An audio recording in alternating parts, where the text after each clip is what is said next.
more recently in the last few years, like therapy has been like that big push. I think a lot more people are destigmatizing therapy and actually going to therapy. That's true. Making it okay to say it's okay to go to therapy, I which think is a good yeah. thing. Yeah.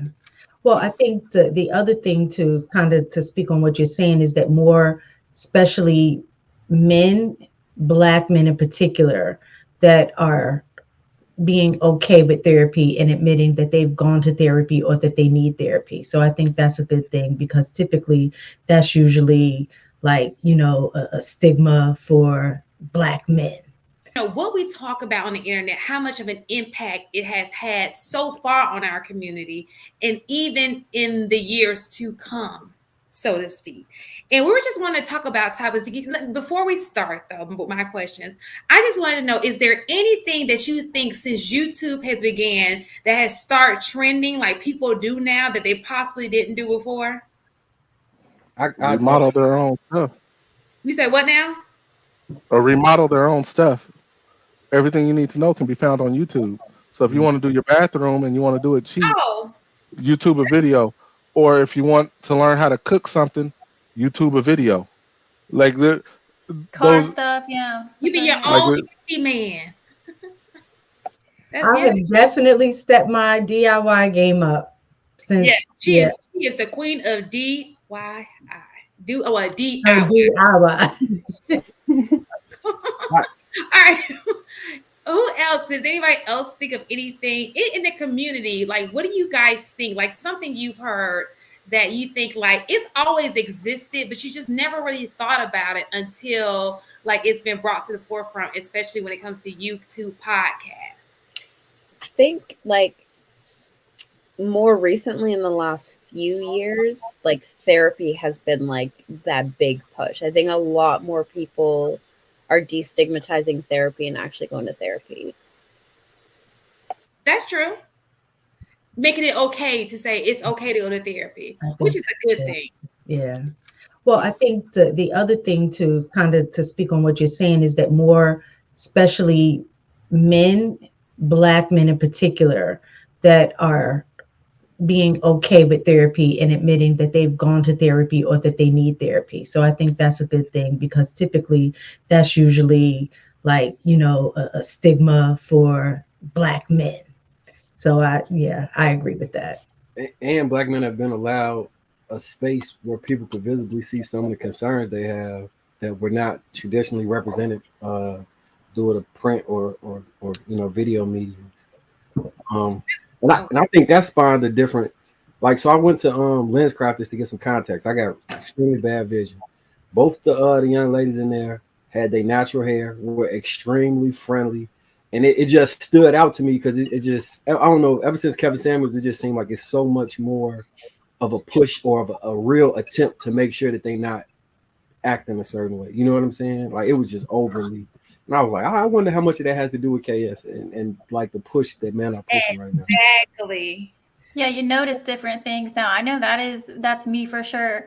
And so definitely the relationship topics, from being feminine, masculine. I mean, feminism in general, because I would extend that to politics. I mean, but that may have been like that for a while. I mean, I only know what I know or what I've watched, but and then fitness is huge on just the influencers or whatever, but definitely the relationship stuff, especially Kevin, just now noticing a lot of different things that I wouldn't have noticed before. So I have to piggyback on that. Kevin Samuels, I mean, even terminology at this point, high value man. Who ever thought about a high value man had a like it's a high value man? Or hypergamy has always existed, but nobody even knew what hypergamy was until Kevin Samuels. It was just I can go down a list with Kevin Samuels, so many things that he introduced that were in existence. We just never,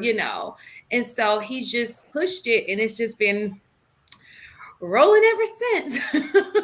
I really, I really think it really depends on what you consume.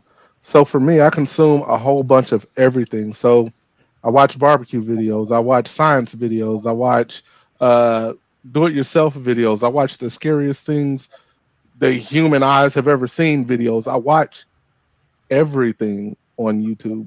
So I don't think that, like, in the relationship space, especially for black folks, I think Kevin Samuels was huge, but I didn't really consume him prior to someone actually pointing him out to me, right? And I didn't really watch a lot of him until I got over and started. Like, that's what pointed me to Lapeef, and um, I kind of stayed around and watched a lot of Lapeef. But outside of that, I still consume the normal stuff, music videos.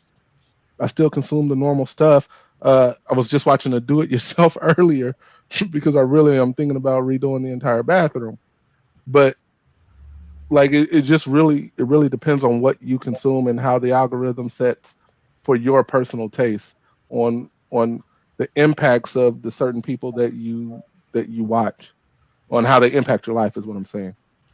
Do you think more people have been influenced by, let's say, because we know there's so many things on, on the internet, in the space. Do you think people are consuming more of the positive or more of the negative, especially if it, because one of the other themes are, self-improvement. That's been a big thing. But do you think people are consuming more of the negative or the positive?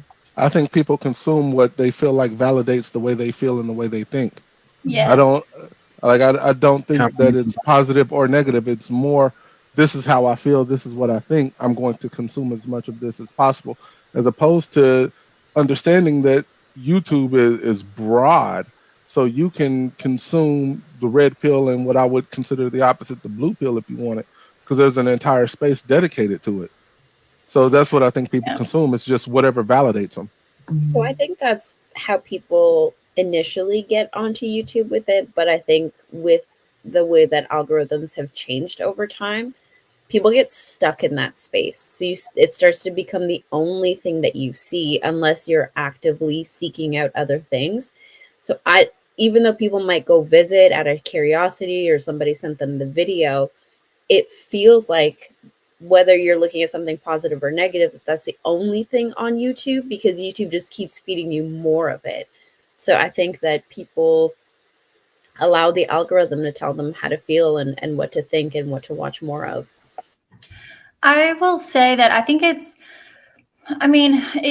varies, but I will say if I had to pick one, probably negative, because whether it's politics, relationships, we're all in this space. We know it's a lot of people going at each other, and even though it seems okay, if you're constantly feeding your subconscious that, and even if you're like doing something while listening to it, it really kind of tears down, just the way that you feel. I also, side note, I wanted to mention another thing real quick, is like LawTube has been something more recent with the different cases that actually I find that really informative and really interesting.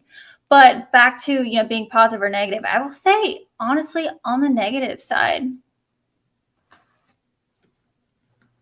Anybody wanted to add to? Go ahead, Mark. It's kind of a toss up because I'm gonna go with negative only because I don't think that the way that people that we've been communicating our disdain for certain things or our concerns about things are pushing us closer to the solution. It it's kind of divisive, but it still needs to be said. Like it's a valid complaint.